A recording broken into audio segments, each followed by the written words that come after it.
आवाज दो दुनिया के मजदूर आवाज दो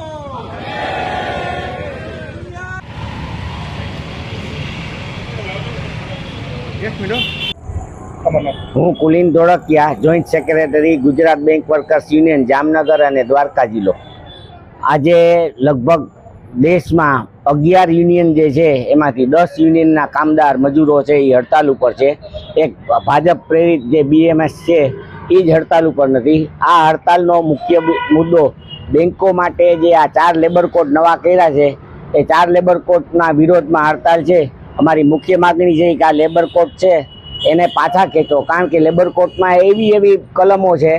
એક કલમ એવી છે કે પહેલાં લેબર કોર્ટમાં એવું હતું, લેબર કોર્ટમાં કે ભાઈ 100 કારીગર હોય, લેઆઉટ કરવું હોય, રિટ્રેસમેન્ટ કરવું હોય તો 100 કામદાર હોય તો સરકારની પરવાનગી લેવી પડે.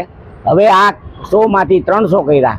એટલે 300 કરવાનું કારણ એ છે કે હાયર એન્ડ ફાયર, આજ તમને રાખે ને કાલ કાઢી મૂકે. 300 કામદાર જ્યાં સુધી ન થાય એમાં ગવર્મેન્ટની રજા લેવાની જરૂર નહીં, એટલે હાયર એન્ડ ફાયર થશે.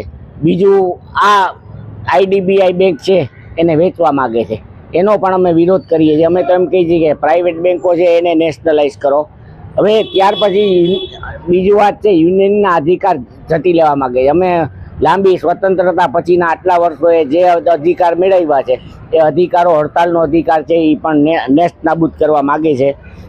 કોઈ પણ શ્રમ સંહિતા કરવી હોય તો સરકારે યુનિયનને બોલાવવું જોઈએ. આ 10 યુનિયને પણ 10 વર્ષથી આ સરકારે એકેય યુનિયનને બોલાવ્યું નથી અને પોતાની મનગઢત રીતે એ લોકોએ નીતિ છે તે જાહેર કરી દીધી છે. એટલે આ લેબર કોડ, IDBI અને આજના હડતાલમાં જે સંગઠિત કામદારો છે, બિનસંગઠિત કામદારો છે, મનરેગા છે, આ બધાને લઈને હડતાલ ઉપર છે. લગભગ દેશનો 25 કરોડ નાગરિક છે, આ મજૂર છે એ હડતાલ ઉપર છે. અને હું છેલ્લે અંતમાં એમ કહીશ કે જબ મજૂર બોલાય રાજ સિંહાસન ડોલાય. જામનગરમાં લગભગ જામનગર જિલ્લાના 1500 કર્મચારીઓ આજે હડતાલ ઉપર રહેશે.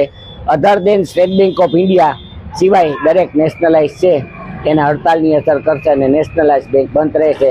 અમે ગઈકાલે સાંજે 5:30 થી 6:30 સુધી અમે અહીંયા યુકો બેંક ખાતે હડતાલની વિરુદ્ધમાં દેખાવ કરેલા હતા. Thank you very much.